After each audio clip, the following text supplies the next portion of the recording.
ओम शांति। आप सबको होली के पावन पर्व की बहुत बहुत बधाई, शुभकामनाएं। भाई बहनों, हम सभी होली का पावन पर्व बहुत ही धूमधाम से मना रहे हैं। बहुत से भाई बहनें पूछते हैं कि आखिर होली का आध्यात्मिक अर्थ या आध्यात्मिक रहस्य क्या है। जैसे कि आप सब जानते हैं, होली में प्रायः 2 दिन की होली मनाई जाती है। पहले दिन होली जलाई जाती है और दूसरे दिन मनाई जाती है। आज नुमा शाम को, कई जगह रात को, अनेक स्थानों पर, एक स्थान जहाँ पर सभी ग्रामवासी या शहर के लोग इकट्ठे होते हैं, वहाँ पर लकड़ी या कंडे या गोबर की चीज़ें या पुरानी चीज़ें सब इकट्ठा करके उसको जलाया जाता है।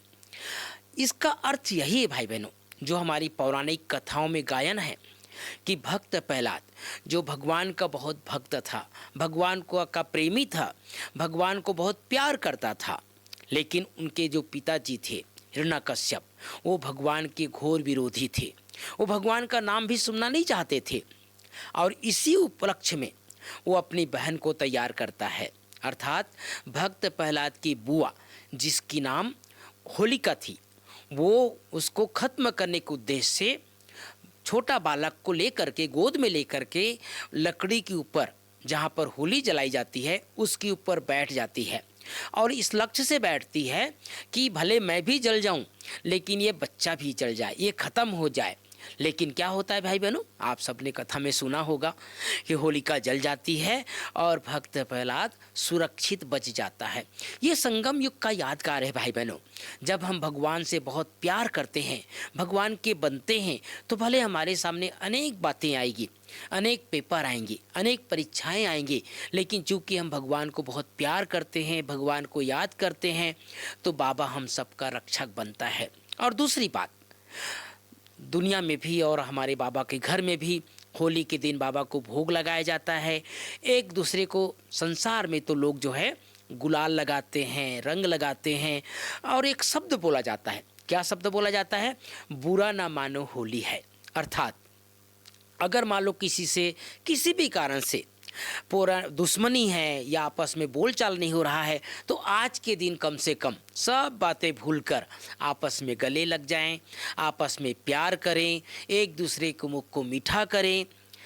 हम सबको भी बाबा के बच्चे एक बार अपनी चेकिंग करनी है। कोई ऐसा पुराना स्वभाव, कोई ऐसा पुराना संस्कार जो हमारी वश तो नहीं है, तो ये जलाना अर्थात पुरानी बातों को पूरी तरह जला दो, पुराना संस्कार को पूरी तरह जला दो और एक नए शुद्ध संस्कार लेकर के नव युग तरफ हम कदम बढ़ाएं। बाबा इसका सुंदर अर्थ बताते हैं। 3 अर्थ बाबा मुरली में बताया करते हैं। पहला, होली अर्थात भगवान के होलिये, अर्थात भगवान के बन गए, होलिये अर्थात होली। दूसरा, होली अर्थात पवित्र, होली अर्थात पवित्र, क्योंकि ये पवित्रता का यादगार है। जितना हम पुरानी बातों को जलाएंगे, आत्मा पवित्र बन जाएगी। भगवान के हो गए अर्थात पवित्र बन गए। और तीसरा, होली अर्थात बीती सो बीती, कल तक क्या हुआ उन सब बातों को भूल करके एक नए संकल्प के साथ, एक नए विचार के साथ हम अपने जीवन की यात्रा को आगे बढ़ाएं। तो आप सबको होली के पावन पर्व की बहुत बहुत बहुत शुभकामनाएं, बधाई, क्योंकि आज ये होली का पर्व जो है रंगों का पर्व है। कई जगह तो भारत में 10-10 दिन तक होली मनाई जाती है। लठमार होली, रंगों की होली, फूलों की होली, अनेक प्रकार की होली, और इसीलिए सारे संसार में ये होली का बहुत पावन पर्व मनाया जाता है। भारत जो है आध्यात्मिक देश है, भारत त्योहारों का देश है, और ख़ास करके दिवाली के बाद जो सबसे बड़ा पर्व आता है वो है होली का पर्व। तो आप सबको होली की बहुत बहुत बधाई, शुभकामनाएं। ओम शांति, ओम शांति।